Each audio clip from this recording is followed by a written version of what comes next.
Vamos ao currículo do nosso primeiro palestrante, Marcos Fava Neves, engenheiro agrônomo pela Escola Superior de Agricultura Luiz de Queiroz, da Universidade de São Paulo, a Exalc-USP, com doutorado na área de estratégias empresariais e pós-graduação em marketing de alimentos na França e Holanda. É professor da USP Ribeirão Preto e da Fundação Getúlio Vargas. Já realizou mais de 200 projetos de planejamento no agronegócio, fundou e é acionista de uma empresa e 2 startups, e é autor e organizador de 67 livros em 9 países. E também amigo de longa data, né, Marcos? Marcos, agradeço muito a sua presença, a sua contribuição, a sua participação, e a palavra, então, é sua. Muito obrigado. Eu que agradeço, Mônica. Bom dia a todos. Muito obrigado ao LIDE pela possibilidade de estar aqui conversando com vocês. Parabenizar a Mônica, João, Gustavo, Roberto, secretário de Transportes. Belíssima apresentação, nos deixou animados aí com todas as questões que estão acontecendo.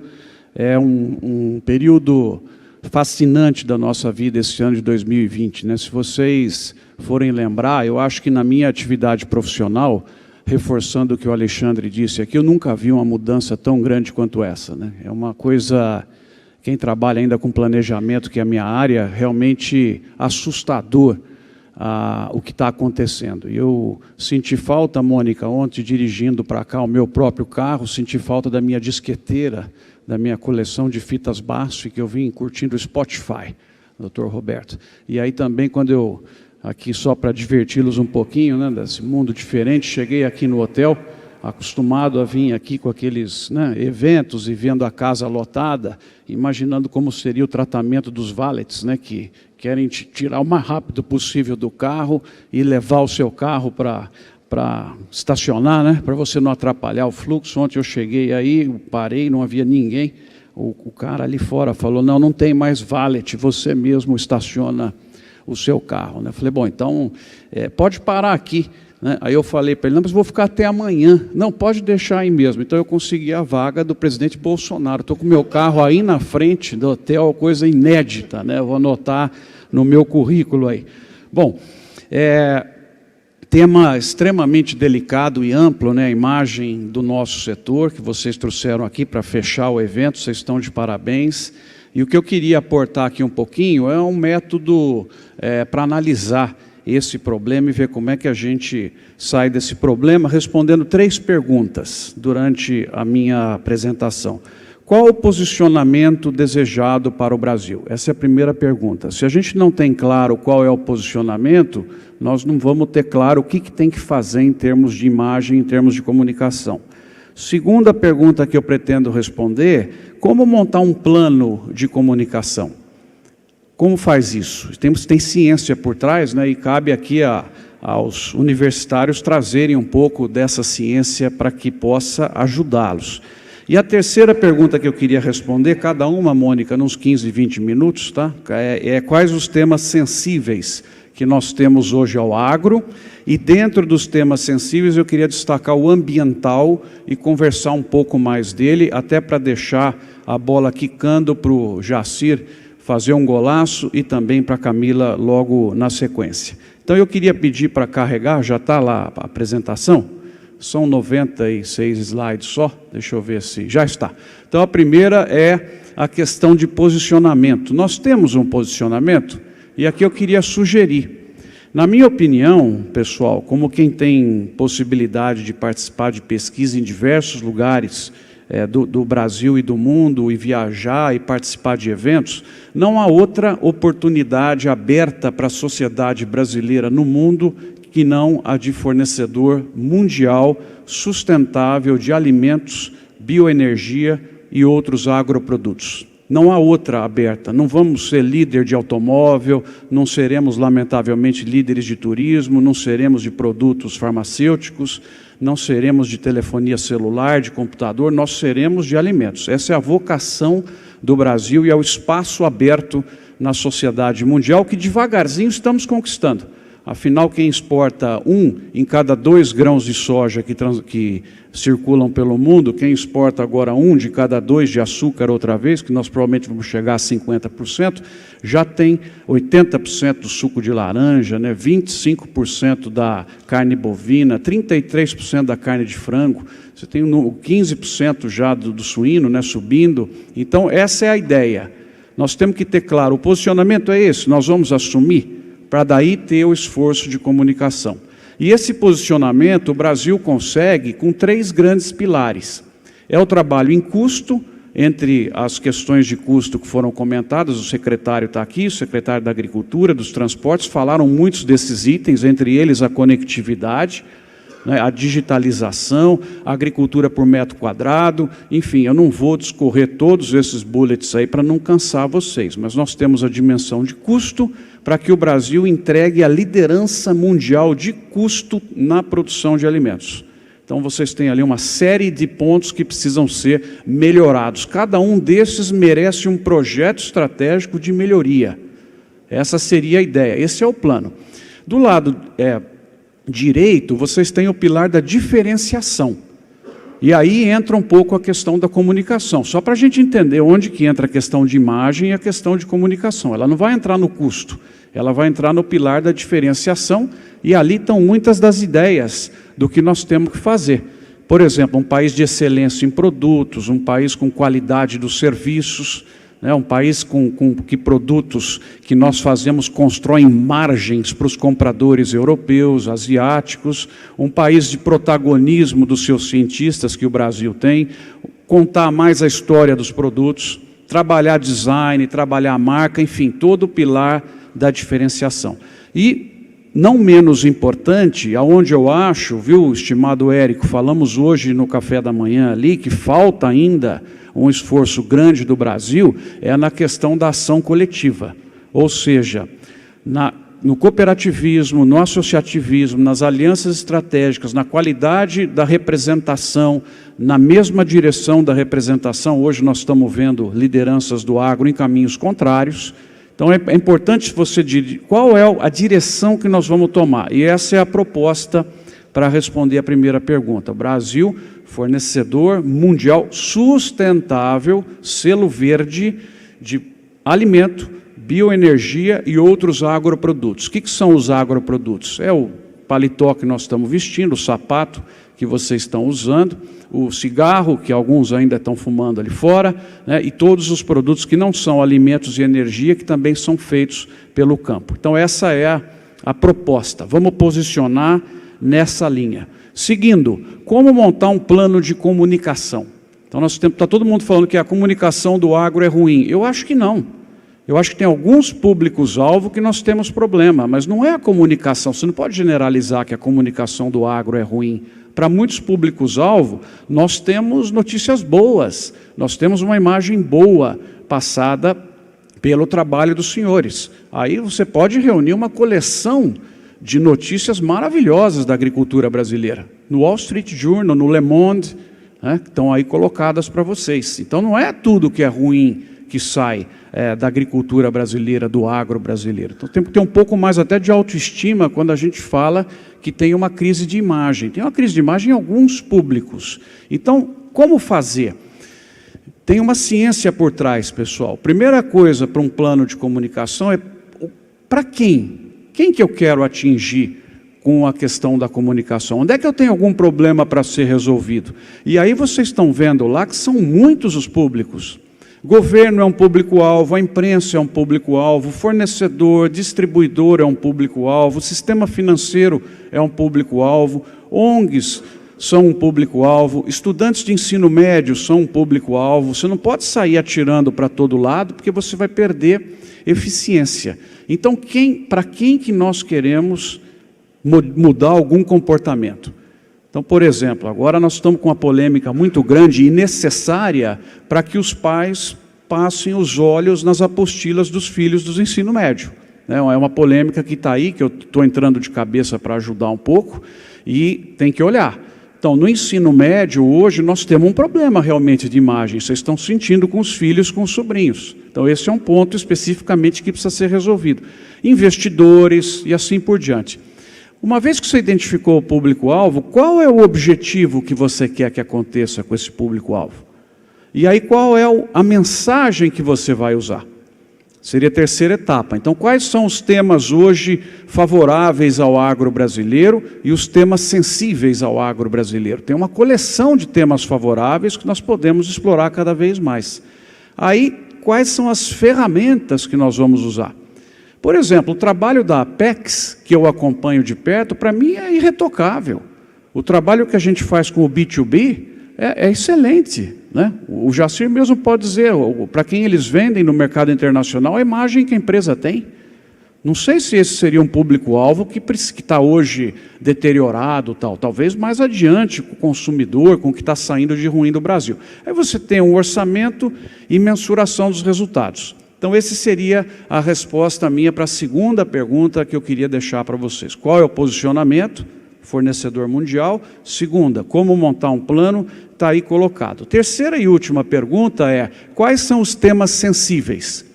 Nós temos lá um conjunto de temas positivos, mas aqui agora a gente tem que trabalhar. Quais são os temas sensíveis? Então, eu listei 10 aí, que todos eles têm contra-argumentação importante. Então, os temas sensíveis, por exemplo, estão desde concentração. Concentração é muito criticada do setor de insumos, né, das grandes empresas, do varejo, esse é um tema. A questão da nutrição é bastante criticada também, teor de açúcar, teor calórico, produtos muito elaborados, você tem uma coisa grande. A questão de concentração de terras também é uma área que você pega como tema sensível. A questão de florestas, e aí que eu vou depois focar a parte final. A questão de condições de trabalho, por incrível que possa parecer, agora na pandemia, nós vimos frigoríficos americanos como é que lidam com a mão de obra, nós vimos colheita na Europa como é que é, o holofote virou para lá um pouco. Esse é um tema forte do Brasil, que não pode ser percebido como fraco. Aí sim nós temos um problema de comunicação, porque condição de trabalho aqui é forte. E a área ambiental também é. Daqui a pouco eu concluo com isso. Uso de recursos e geração de resíduos é um tema crítico. Agroquímicos, né? Também é um tema crítico. Se eu começo a ler um artigo e está escrito agrotóxico, eu paro de ler, né? Porque você não vai na farmácia comprar um humanotóxico. Já está errado, então, o conceito. Animais, muita gente contra abate de animais, contra a questão de como eles são tratados. Modificação genética. Ainda você tem um conjunto de pessoas que não compreendem isso, e o tema indígena. Esses são temas sensíveis. E no 9, permita só dizer para vocês aqui uma coisa interessante que está acontecendo desde ontem.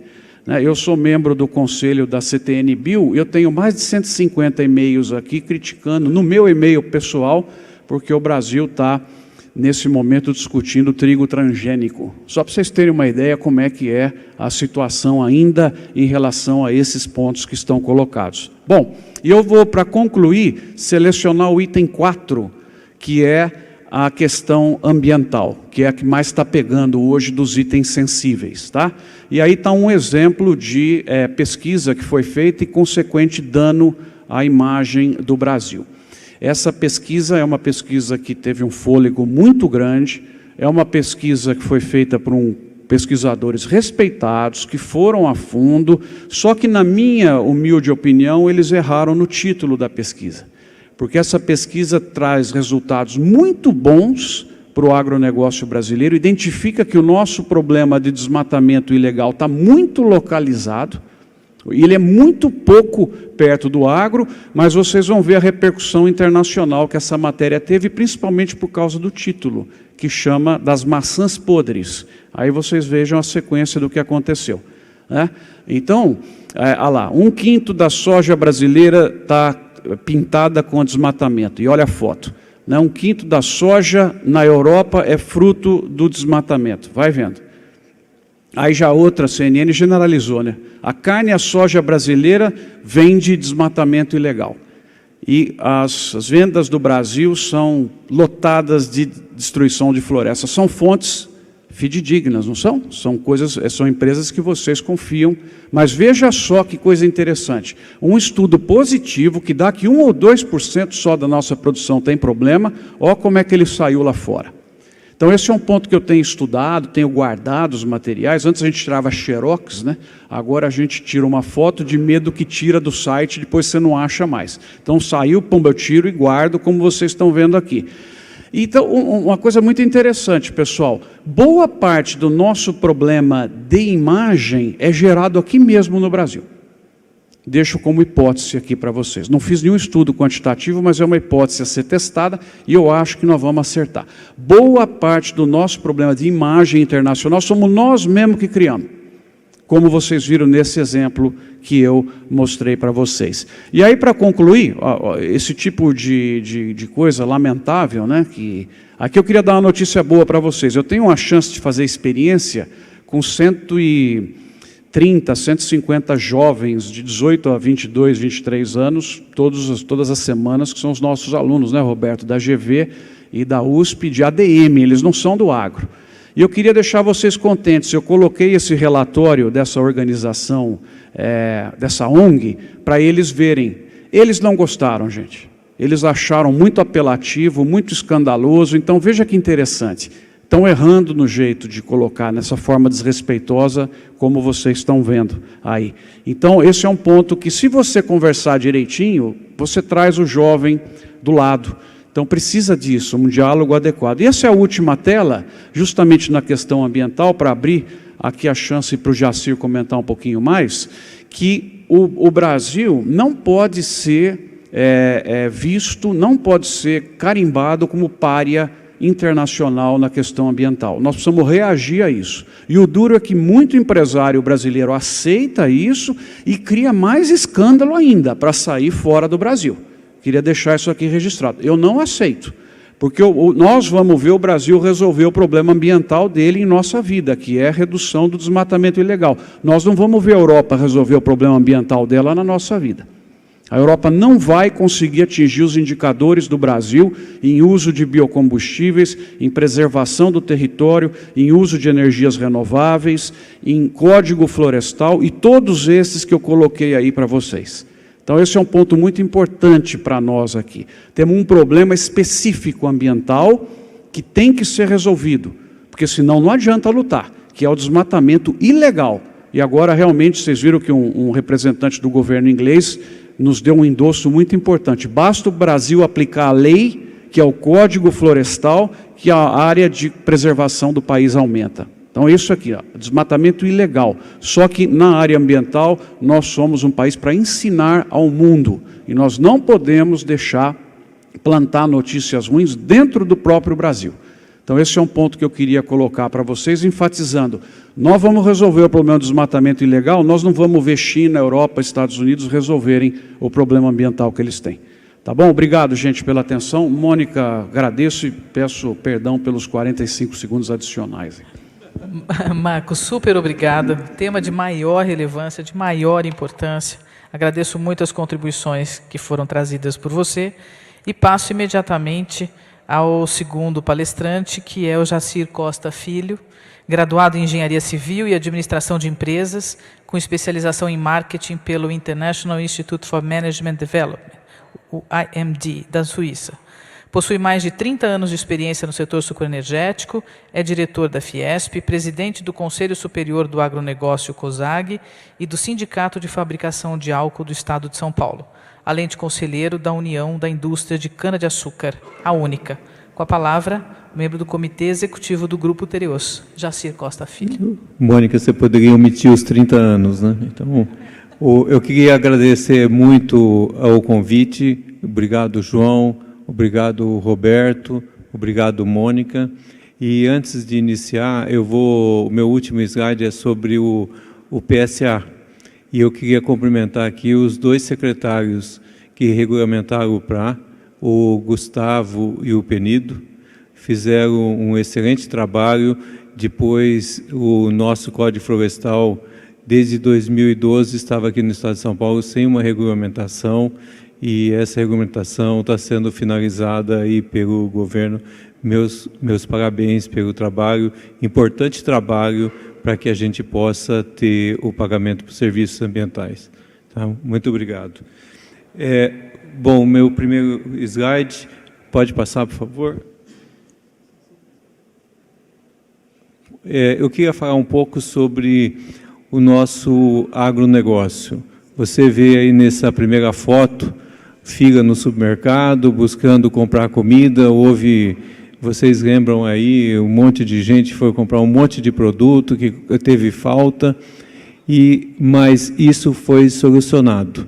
O Brasil conseguiu manter um nível de produção e o nível de escoamento da sua produção. E aqui eu queria ressaltar, Gustavo, o seu trabalho junto ao Porto de Santos.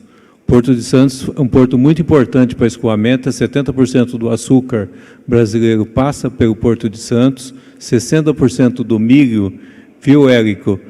Graças à eficiência do Gustavo que o preço do milho subiu aqui. Se ele não tivesse sido tão eficiente, o milho não teria sido exportado. É um porto muito importante para nós e foi feito realmente um trabalho fundamental. E nós conseguimos fazer performar. Estava conversando com o Marcos Fava aqui, o Brasil esse ano vai representar 50% do mercado de açúcar brasileiro, mundial. Isso é um dado fundamental que nós tivemos. É claro que as empresas funcionaram de um modo com muita responsabilidade, obedecendo às ordens, às orientações da OMS, das autoridades sanitárias, e isso mostrou o compromisso que o agronegócio tem, não só em alimentar o Brasil, mas em alimentar o mundo. Eu vou falar de um tema que é muito importante para nós, e aqui, secretário Penido, nós temos adormecido no estado de São Paulo uma Itaipu, que está nos nossos canaviais. A cana-de-açúcar é muito importante para o estado de São Paulo, ela está presente em mais de 400 municípios, e nesses 400 municípios ela representa mais de 30% da renda dos municípios. Então, tem um aspecto, não só um aspecto ambiental, agronômico, mas também tem um aspecto social e econômico muito importante, empregando aqui no estado de São Paulo mais de 250 mil pessoas. O etanol ele é sustentável, todos vocês sabem, e a importância que ele tem para o nosso meio ambiente, pois, comparado com a gasolina, ele reduz em 90% as emissões de CO2 quando nós consideramos o ciclo de vida. E uma coisa muito importante, nós tivemos, na década 2000, várias cidades que eram voltadas para a pecuária, que entrou uma usina nesse município.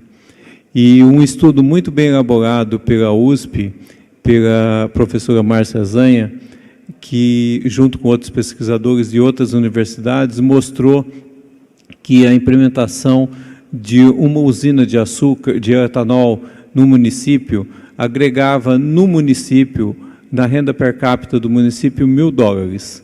E nos municípios vizinhos, porque a cana você planta em várias, precisa de uma área ao redor de 30 quilômetros, 40 quilômetros, nos municípios vizinhos, em torno de $400. Então, tem uma importância, como eu disse, bastante grande. Próximo, por favor.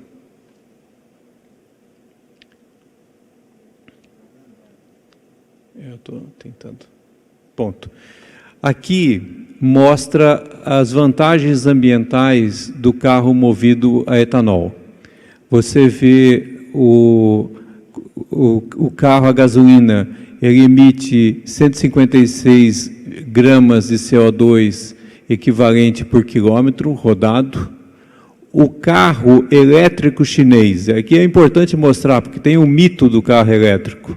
O carro elétrico chinês, onde que 75% da energia elétrica gerada na China vem do carvão, emite 110, quando você considera o ciclo de vida. O carro europeu, ainda 30% da energia europeia ainda vem do carvão, principalmente dos países do leste, 50 gramas de CO2 por quilômetro. E o nosso carro a etanol, esse carro que hoje nós temos aqui, 37, que é o equivalente ao elétrico que nós teríamos aqui no Brasil, na matriz elétrica brasileira, que é a matriz mais limpa do mundo. Se não é a maior, a mais, é quase a mais, né? E nós temos o nosso futuro, que já está sendo fabricado aqui no estado de São Paulo, o modelo da Toyota, que é o carro híbrido movido a etanol. Você produz eletricidade dentro do carro, e esse realmente é o carro do futuro.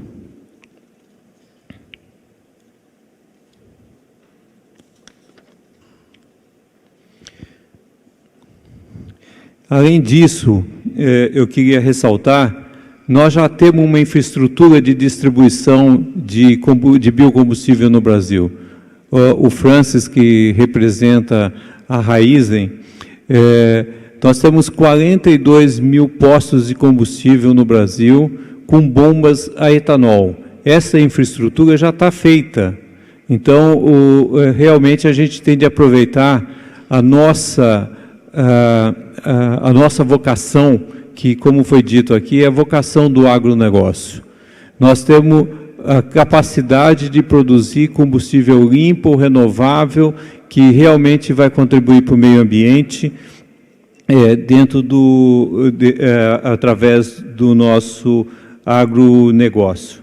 Só para citar desde que foi criado o carro, foi lançado o carro FlexFuel em 2003, nós já evitamos a emissão, segundo dados da Única e baseado nos dados que a CETESB levantou, 515 milhões de toneladas de CO2 equivalente. E, não menos importante, a gente tem uma base de engenharia aqui brasileira. O carro Flex é uma conquista do consumidor brasileiro. Diferente de outros países que você define o combustível do seu carro. Quando você compra o carro, aqui o consumidor brasileiro define o seu combustível no momento que vai abastecer. No momento que ele chega no posto de combustível, ele escolhe o combustível do carro dele. É o carro Flex que deu ao nosso consumidor um poder que ninguém outro tem no mundo.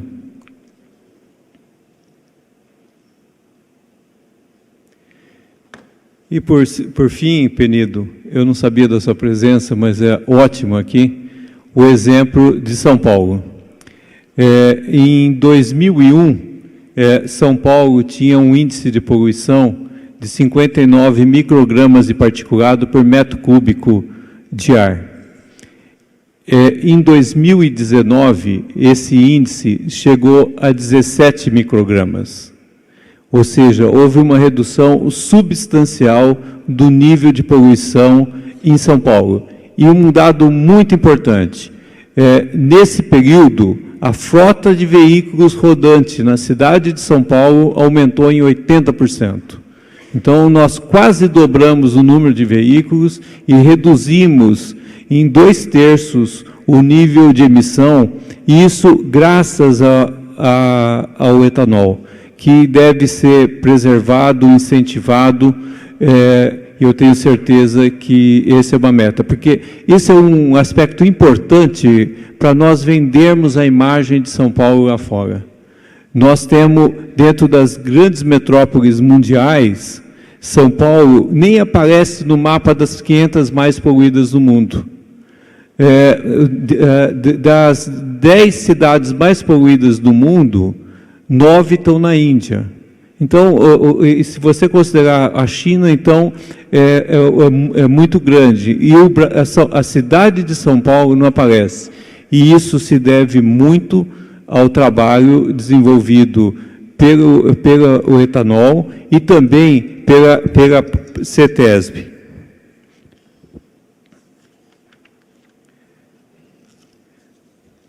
Eu queria agora falar de um programa muito importante, que é o programa RenovaBio. O Francis aqui citou a fábrica de biogás. Esse programa RenovaBio foi transformado em lei em 2017 e entrou em vigor esse ano. É um programa que você cumpre o Acordo de Paris através do estímulo ao maior uso de biocombustíveis.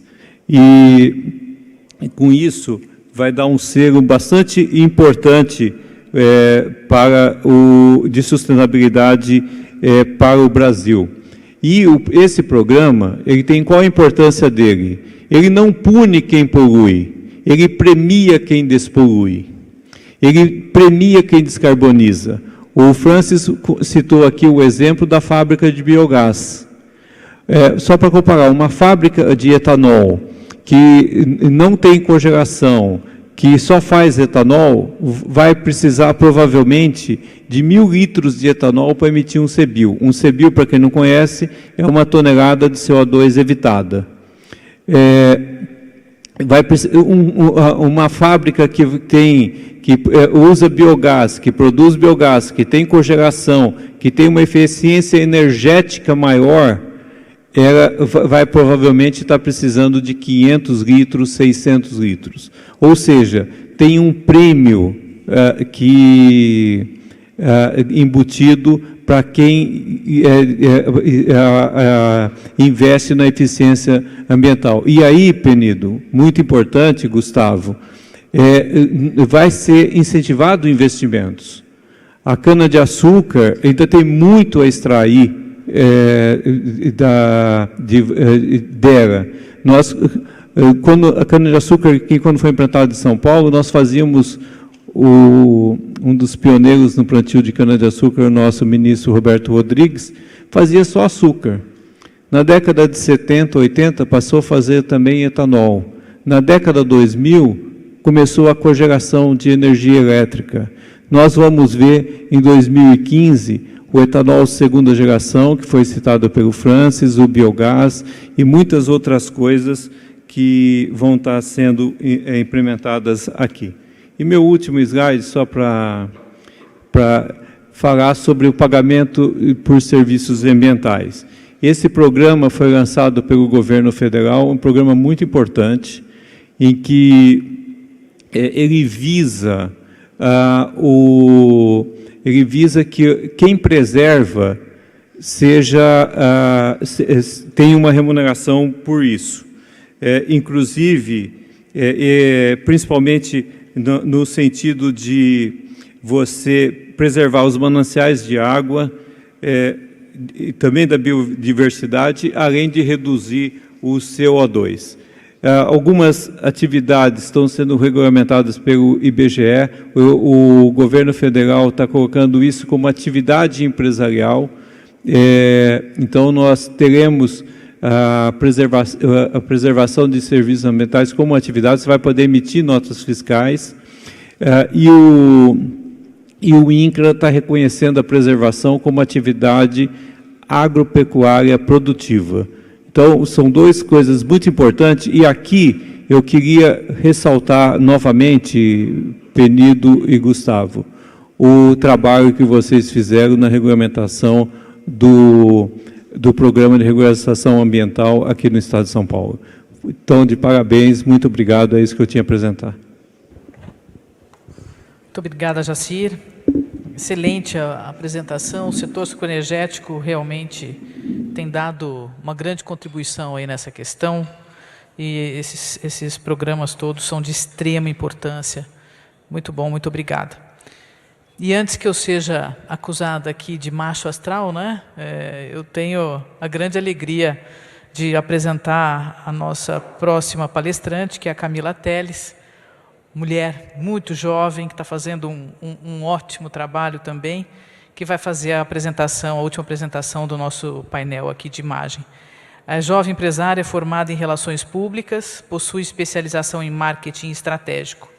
Pela sua vivência no meio rural, ministra palestras e campanhas para combater a desinformação do setor agropecuário. É fundadora da Hortaria, uma produtora de verduras, frutas e legumes e de uma agência também de comunicação. Camila, como é que a geração que está chegando vê o nosso agronegócio? A palavra é sua e desde já muito obrigada pela sua presença. Mônica, eu te agradeço o convite, saibas que é uma inspiração para mim, então estou muito feliz como jovem mulher e, antes de tudo, produtora rural por estar aqui, né? Então, realmente, muito obrigada. Digo que eu estou entre gigantes e hoje eu tive uma verdadeira aula aqui. Isso é uma das coisas que mais me impressiona no agronegócio. Sou defensora do agro e todo dia eu aprendo alguma coisa diferente. Então, eu queria agradecer, inclusive, por compartilhar o nosso painel aqui, o professor Marcos Fava Neves, senhor Jacir. Fico muito feliz de estar aqui. A gente pode colocar os slides. Eu acho, professor, que se eu fosse tua aluna, eu ia me dar bem, viu? A gente ia montar um projeto legal aí, porque eu acho que eu segui as tuas regras.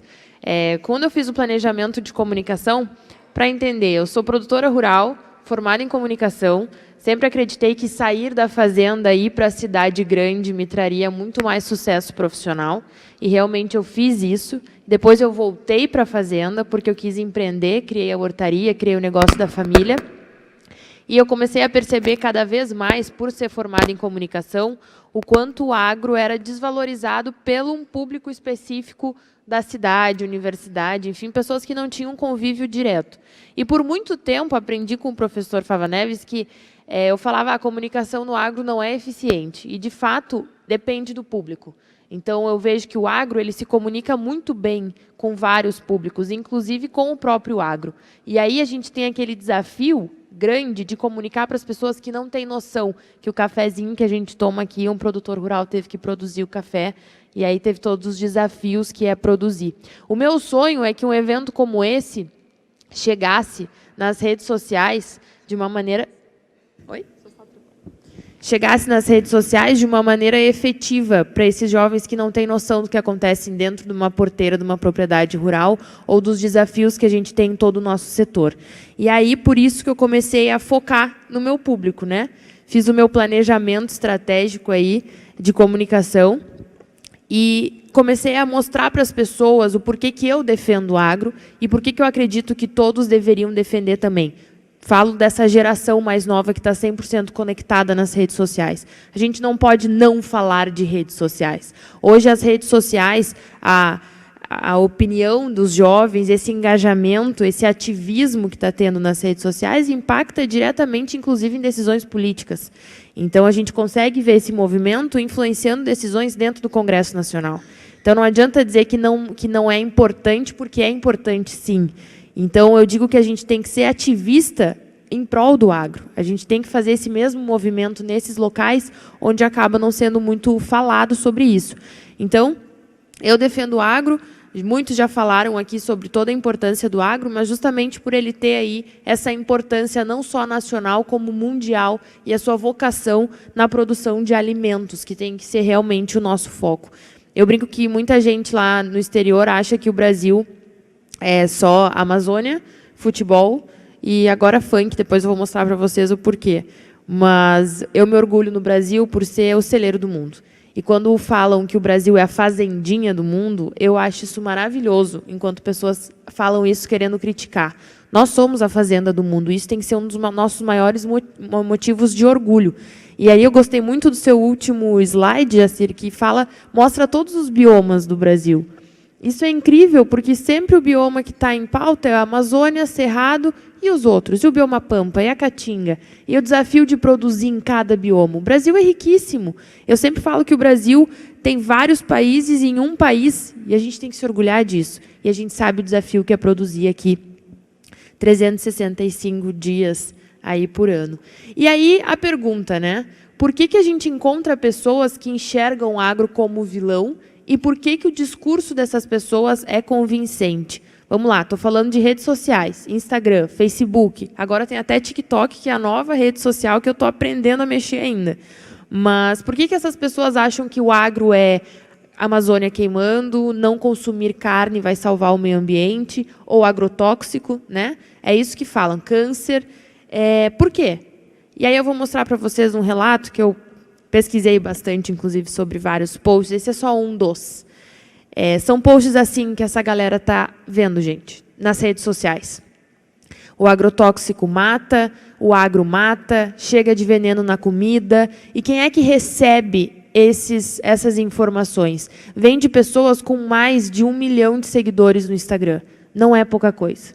Então, a gente está falando de influenciadores por outros motivos nas redes sociais que se sentem com poder de falar sobre um assunto que não dominam.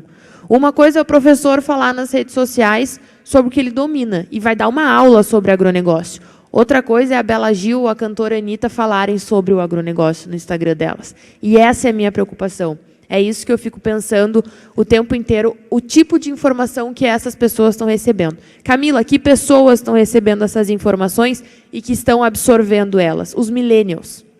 Os millennials já são 50% da força de trabalho no Brasil.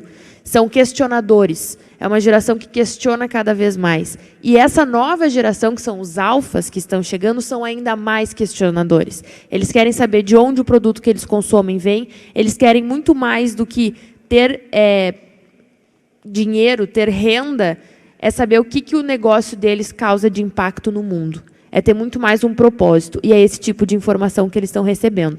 Então, essa geração já nasceu conectada, eles já nasceram com a internet. Eles se perguntam como os nossos pais aí se formaram na faculdade sem o Google, né? Sem ter a facilidade de informação que todo mundo tem hoje. Como que eles pesquisavam tudo o que eles sabem hoje? Então, esse é o desafio. E aí eu pergunto para vocês, quem eles escutam? Eles escutam muito mais algum influencer nas redes sociais, principalmente no YouTube, os famosos youtubers, que virou, inclusive, uma nova profissão aí mundial, ou um técnico nos meios tradicionais? O que vocês acham? Um influencer, né? Um youtuber. Por quê? Porque lá tem acesso fácil à informação. Tu pega o teu celular agora, consegue abrir o Twitter e em 5 minutos, menos, 1 minuto, tu já se atualiza do que está bombando no país. Antes de entrar, eu vi o que está bombando hoje no Trend Topics do Twitter é a Fazenda. A Fazenda, o programa. Quem dera se fosse a Fazenda do agronegócio, né? Então, a gente tem muita informação. E as pessoas estão com dificuldade de absorver essa informação e transformar ela em conhecimento. Em conseguir entender o que realmente vale para o nosso dia a dia e o que é só uma opinião que querem tomar como verdade absoluta. Então, para mostrar para vocês o que eu falei antes sobre o funk, inclusive, eu pergunto quem são os maiores youtubers do Brasil, porque daí a gente pensa, nossa, se eles estão ouvindo muito mais essas pessoas, tomara que tenha algum canal que nos favoreça, né? Não tem. Nenhum. Primeiro lugar, Condzilla, é um canal de funk paulista. Vocês devem conhecer aqui. 59,5 milhões de inscritos. Segundo lugar, o Whindersson Nunes, que vocês também devem conhecer, 40,3 milhões de inscritos. Eles são de humor, né? Felipe Neto, aqui temos um ponto importantíssimo, né, professor? Felipe Neto, 39,1 milhões de inscritos. Alguém sabe o que o Felipe Neto fala do agronegócio? Ele fala muita besteira. Ele fala muita coisa sem cabimento nenhum. E ele detona o produtor rural, detona esse setor da economia, porque ele pegou com um viés ideológico para bater no atual governo. Então, essa é a preocupação que eu tenho. É aí que eu tento estar o tempo inteiro, é aí que eu digo para os jovens estarem. Porque essa geração que está chegando está recebendo o tipo de informação de pessoas que não têm nenhum convívio, eu digo, não tem a botina suja, de terra, de barro, para falar o fato, para contar o que realmente acontece no agro. Outra pergunta importante. O que a mulher brasileira mais seguida no Instagram fala sobre o agronegócio? A Anitta tem 49,4 milhões de seguidores. E aí, foi assim que eu viralizei na internet. Então, eu comecei a fazer fiz uma paródia, alguns já devem ter visto, tive que cantar na internet para chamar a atenção. Meu pai até hoje não entende, mas eu, desde 2015, defendo o agronegócio, dando palestras e falando da importância da comunicação para esse público. Muita gente falou, besteira, Camila, não vai dar nada. E agora eu digo, viu como deu? E aí eu fiz a paródia, viralizou, estourou, enfim. Por quê? Porque a Anitta falou que o agronegócio era o câncer do país. Aí eu pergunto para vocês, o que a Anitta sabe sobre o agronegócio? Nada. Ela é influenciada pela Luísa Mel, pelo Greenpeace, e assim vai, porque hoje está bonito ser ativista ambiental nas redes sociais sem, de fato, agir, sem, de fato, fazer alguma coisa efetiva pelo nosso país. A gente está vivendo de redes sociais, mas, efetivamente, poucas pessoas estão fazendo a diferença. E aí falaram, Camila, tu não pode dar palco para gente que não tem conteúdo. Vamos a um cálculo básico. Na época da Anitta, eu tinha 6 mil seguidores no Instagram. A Anitta tinha mais de 40 milhões. Quem é que estava dando palco para quem? Se eu viralizasse, eu ia atingir um público que o agro não atinge, que é o público da Anitta. É os jovens que escutam música e que veem o funk como algo sensacional no país. E foi tão engraçada a paródia que as pessoas não tiveram nem coragem de me xingar. Então, foi algo que realmente eu vi que funcionou. Por quê? Porque era uma linguagem simples, uma linguagem mais engraçada, leve, não tão técnica, e eu consegui levar o agro aí para o assunto da semana. E na época eu morava em Brasília, trabalhava na CNA, inclusive foi bem engraçada a repercussão por lá também.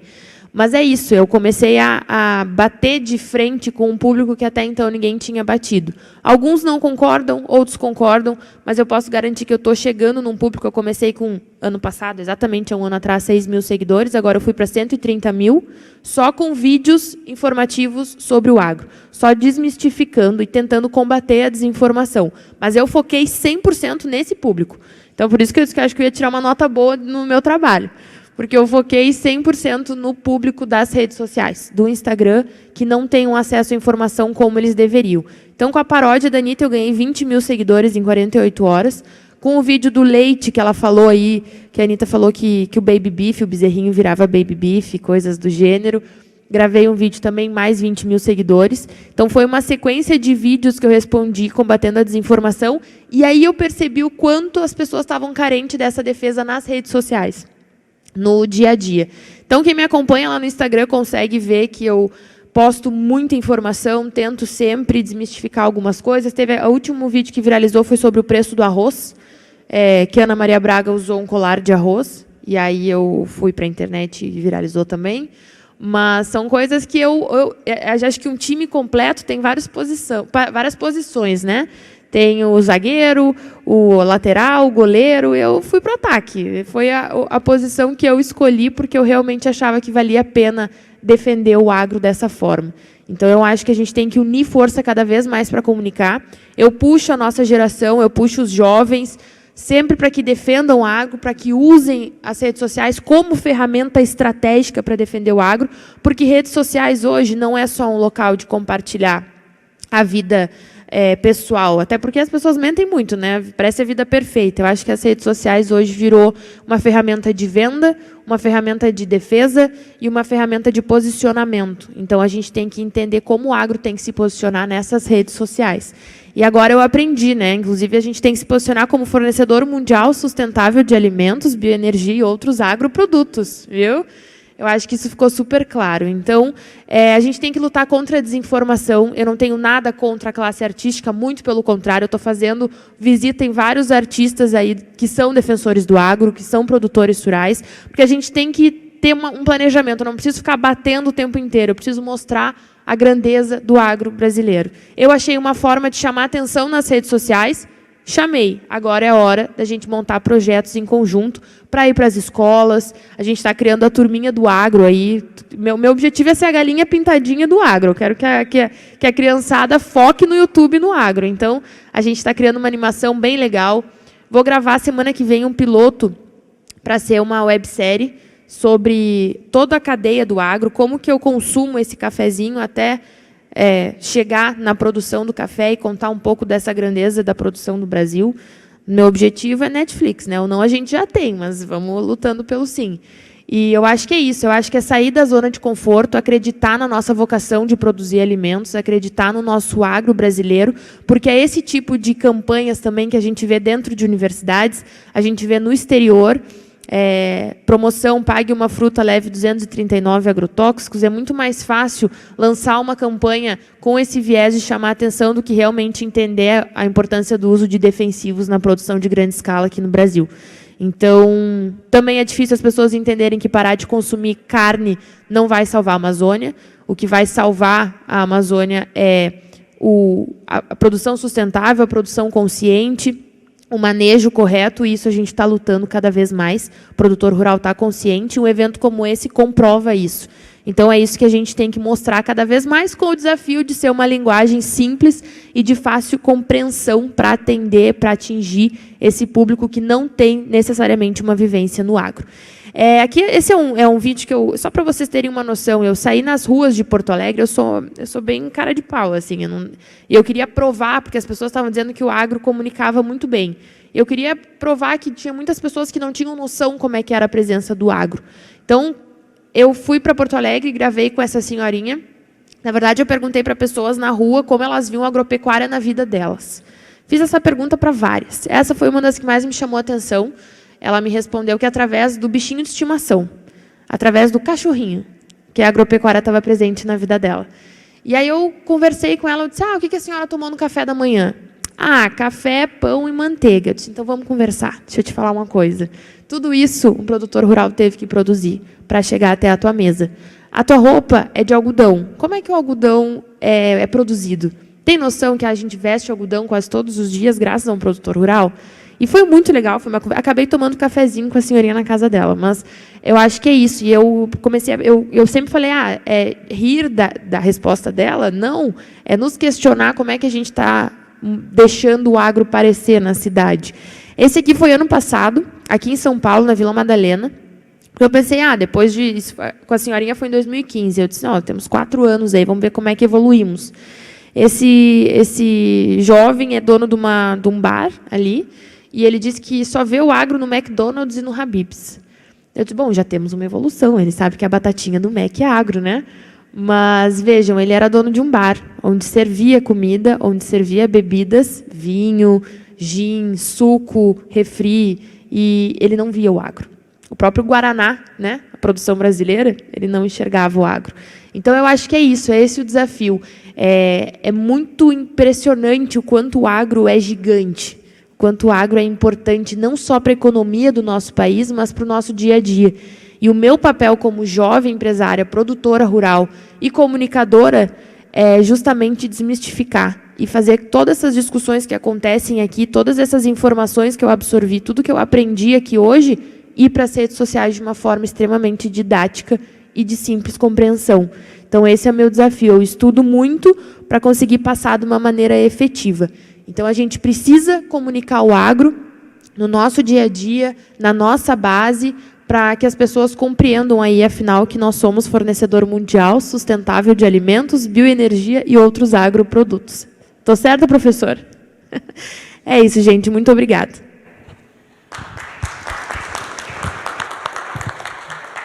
Muito obrigada, Camila. Excelente a sua apresentação também.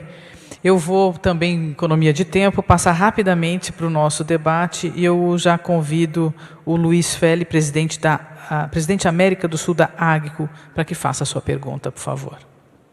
Bom dia, Mônica. Bom dia a todos. Obrigado pelo convite. Uma alegria e um privilégio estar aqui hoje com esse grupo tão ilustre. É inequívoco a responsabilidade que tem o nosso agricultor brasileiro, a responsabilidade social, a responsabilidade ambiental e todo o trabalho e conservacionismo que é feito. É uma coisa fantástica. E a gente se penaliza por uma minoria na ilegalidade. Então, nós temos um problema de ilegalidade de uma pequena minoria, que é um problema de Estado. Ilegalidade tem que ser coibida da mesma maneira que se coíbe tráfico de drogas e outras ilegalidades, né? E isso é um trabalho necessário e isso é que vai mudar a história do ponto de vista do fato. Mas, na verdade, a comunicação é que ganha o jogo, né? Eu fico super feliz de estar aqui. Nós temos aqui vários embaixadores do agronegócio brasileiro que fazem um trabalho fenomenal, o ministro Roberto Rodrigues, o ministro Furlan, o Marcos Yankee, o Marcos Fava, ou seja, são pessoas que, por onde andam no mundo, levam o agronegócio brasileiro e levam essa visão, né? Uma felicidade te conhecer, Camila, porque eu não conhecia o seu trabalho, já sou teu fã, porque você está fazendo um trabalho com uma juventude, e um alento do seu comentário foi que nós estamos falando de uma geração que vem pela frente, uma geração questionadora. Uma geração questionadora tem a oportunidade de ter acesso à informação real, que não se limita a um comentário, a 2 comentários, ela vai buscar a fundo e entender o que acontece. A minha pergunta vai para o Marcos Fava. Marcos, eu fiquei muito feliz de ver a sua visão e a sua proposta de como a gente endereça essa questão, né? A pergunta é, como é que a gente põe esse show na estrada? O público e o privado trabalhando junto para colocar esse show na estrada. Obrigado, meu doutor. respeito total aí pela hierarquia, né, doutor Roberto? Ali tem também, entre nós, tem um doutor ali. Obrigado, Felipe, pela tua pergunta. Eu acho que, basicamente, tem que ser via ferramentas, né? Tem que ser via simplicidade. Hoje, o mundo pós-pandemia, uma das palavras mais importantes é a simplicidade para resolver problemas.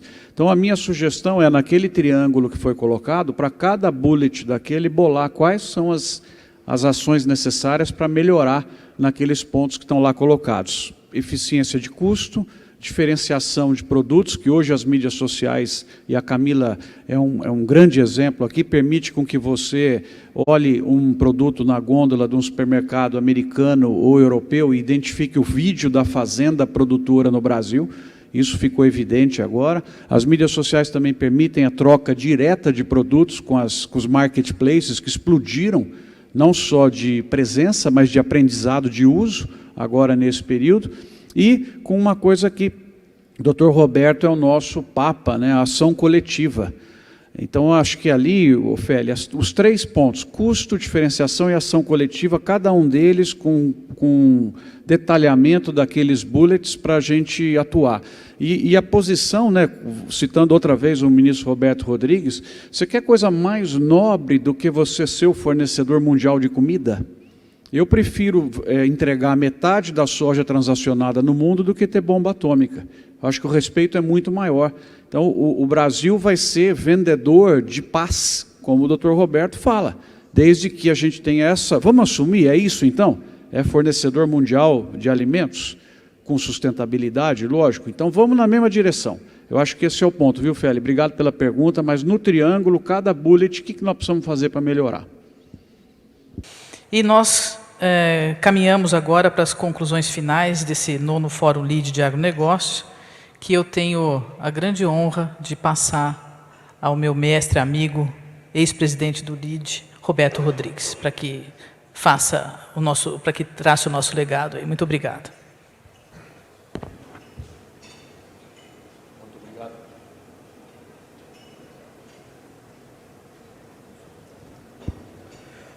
Muito obrigado, Mônica, pela responsabilidade que me dá. Eu queria, em primeiro lugar, agradecer muito a presença aqui do nosso vice-governador e dar um testemunho, vice-governador. O seu discurso em prol do agro, eu sei que é verdadeiro, porque eu o conheci há 30 anos atrás como chefe de gabinete do ministro da Agricultura, já lutando pelo agro, naquele tempo jovenzinho ainda, como é até hoje, sobretudo comparado com esse velhinho que eu vos falo aqui agora. De modo que o seu discurso é legítimo, verdadeiro, e eu o cumprimento por isso. Como cumprimento também as figuras do nosso querido secretário Gustavo, meu amigo de tanto tempo, o secretário Penido, pelo que foi referido aqui pela Mônica em relação à questão do PRA. Uma luta de anos em que São Paulo ficou patinando, sem solução, mas de uma forma democrática, ouvindo todo mundo, discutindo, com a presença do vice-governador firme na parada, conseguimos o resultado que atende ao Estado de São Paulo na plenitude. De modo que parabéns aos homens do governo que estão conosco nessa reunião. Agradeço ao Johnny pelo convite, pela realização desse evento interessante, e vou ser muito rápido no encerramento, porque são tantas coisas que foram ditas aqui, e que foram tão bem ditas e bem explicitadas, que eu vou ser muito rápido. Uma coisa que ficou clara desde a apresentação do Vitor do Prado, seguida depois pelo Marcos, pelo Alexandre, e nós que vieram em seguida, que a dupla de problemas que a pandemia coloca para o mundo, para o Brasil, está situada em segurança alimentar de um lado e meio ambiente do outro lado. Segurança alimentar e sustentabilidade. 2 dos S's aos quais o Marco se refere. Segurança alimentar e defesa do meio ambiente, ambas passam forçosamente pela agricultura, não tem outro caminho. A agricultura é responsável pelas respostas dos 2 temas. Então, nós estamos colocados de uma forma extraordinária diante desses desafios, porque nós temos a chave das 2 portas, desde que consigamos traduzi-las adequadamente ao mundo que nos olha com desconfiança, por razões que todos aqui já conhecemos, e o que nós ouvimos aqui agora ultimamente, nesse último painel, é uma demonstração muito clara de como nós temos patinado nesse processo de comunicação adequadamente. A Camila tem que ser a nossa paraninfa daqui para frente, tudo que fizermos. Mas, se é bem verdade que o agro brasileiro tem um papel extraordinário de contribuir positivamente para os dois temas, segurança alimentar e meio ambiente, também é verdade que algumas questões ficaram um pouco tangenciadas aqui na nossa conversa de hoje. Algumas foram até tratadas com profundidade, mas algumas ficaram tangenciadas. E me preocupa um pouco uma questão colocada pelo Marcos, ratificada pelo Marcos Fava Neves também, e que o Érico apontou com clareza. É a questão da distribuição da renda na agricultura brasileira. Nós temos uma agricultura maravilhosa, a gente vê tudo quanto é fotografia, é máquina colhendo soja, máquina colhendo algodão, e o pequeno produtor? E o pequeno produtor? Então, eu acho que nós temos ainda que cuidar para que essa dupla, segurança alimentar, sustentabilidade, meio ambiente, sejam atendidas plenamente, cuidar dentro de casa na distribuição da renda. A renda não está bem distribuída dentro do agronegócio brasileiro. Preocupa-me também um tema que o Marcos colocou, do ponto de vista de imagem, viu, Camila, com relação à questão inflacionária. É óbvio que os preços dos agrícolas subiram a nível extraordinário, nunca vi um negócio desse, foi dito aqui. O Alexandre falou, nunca vi isso acontecer antes, né? E é verdade, safra grande, com preço grande, o Furlan colocou essa coisa brincando no começo. Quando a pilha sobe, o preço cai. Aqui a pilha subiu, o preço subiu mais, né? Obviamente, tem razões que conhecemos, câmbio, China, etc. Mas não importa, nós temos um retrato disso. Para o povo, tirada essa ação emergencial do governo federal em relação aos R$600, R$300, desaparecida essa ação, a inflação dos alimentos vai aparecer. E tudo aquilo que nós construímos a duras penas durante décadas para transformar o agro brasileiro num negócio produtivo, competitivo, sustentável, pode ser chamado de inflacionário e de vilão do processo do controle da inflação no Brasil. Então, é preciso olhar esse negócio com cuidado, para ter atenção nisso, porque pode ser um desafio, se não for esse ano ainda, pode ser o ano que vem. O ano que vem, todavia, eu acho que nós precisamos olhar com mais preocupação ainda. Érico, nós conversamos isso lá fora há pouco, né? Nós estamos colhendo uma safra gigantesca com um câmbio maravilhoso, com o qual estamos plantando uma outra safra cujo resultado ainda é incerto pelas questões climáticas e cambiais, né? Sem falar que tem ministro que fala que gosta de ser pária. Ministro que gosta de ser pária não pode ajudar o Brasil, vai atrapalhar o Brasil, muito provavelmente. Então, nós precisamos... Então, não é possível a gente aceitar uma posição dessa natureza. É preciso olhar com preocupação o que vem pela frente. Quem gosta de ser pária, vai ser pária. E pode ser pária perdendo mercados. Então, é preciso tomar muito cuidado com as coisas que a gente diz por aí afora. E é possível que a gente colha uma safra menor com um câmbio pior. E aí, eu já vivi isso uma vez, eu sei quanto dói esse negócio. Então, é preciso tomar muito cuidado com o que vem com o ano que vem. Eu queria cumprimentar muito o secretário Penido pela postura dele em relação ao saneamento básico, que vai ajudar a agricultura. Se fizer saneamento básico, ajuda a agricultura, obviamente, você vai ter mais consumo, mais demanda, mais saúde para a gente ajudar. Eu queria, então, terminar aqui os meus comentários. Então, Mônica, parabéns pelo tema que você escolheu, pelos palestrantes que você trouxe, maravilhosos, muito bom.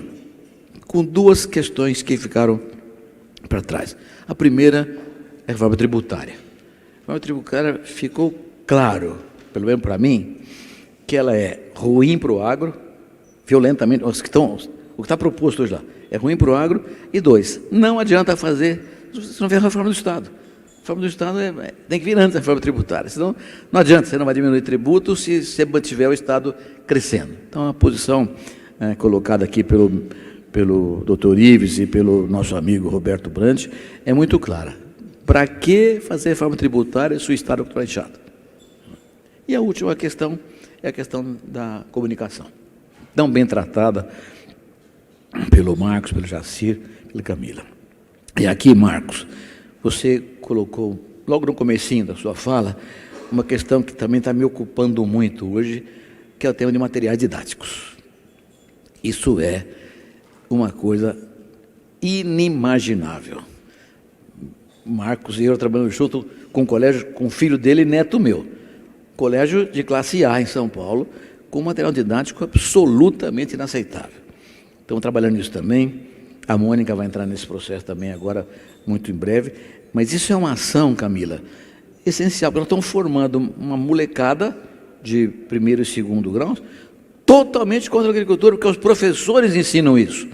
Você conversa com o dono de colégio, tenho conversado com o dono de colégio agora, muito acidamente, não tem nenhuma ideologia, não tem ideologia. É que nós queremos fazer a coisa plural, mas fazer a coisa plural de um lado só, né? É nós contra eles, né? Então está uma coisa péssima. Qualquer grande campanha que a gente faça de comunicação para frente, se nós não recuperarmos a infância e a juventude, nós vamos jogar na mão deles o desastre que está sendo criado hoje. Então, eu queria só pedir que essa coisa fosse bastante considerada, porque na narrativa que a gente tem que fazer, ela tem, como o Marcos Fava mostrou claramente, para que público nós temos que conversar. Não adianta você falar com um público que está hoje numa posição de comando, se aquele que estará no comando amanhã vai pensar diferente. E aí, um último comentário, Mônica. A questão de meio ambiente é hoje uma questão da juventude no mundo inteiro. Jovens de 15 a 25 anos, em qualquer país do mundo, querem defender o meio ambiente. Graças a Deus.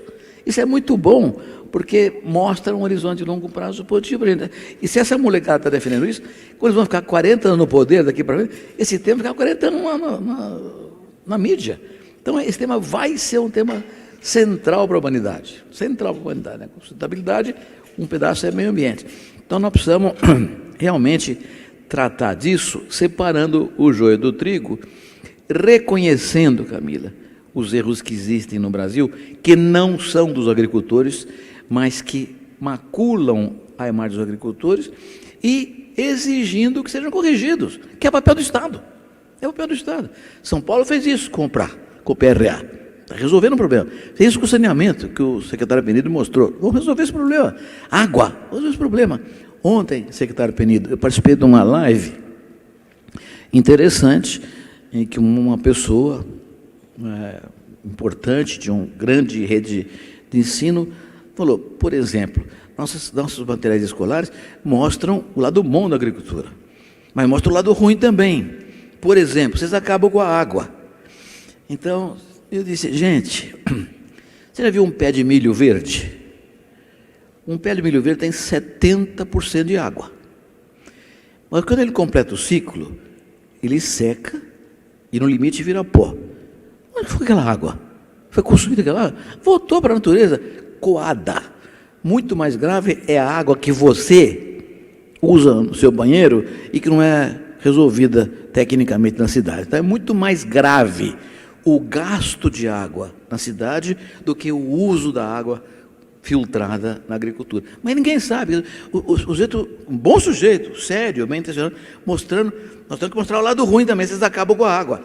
Você vê, o problema de formação, de informação, é gravíssimo.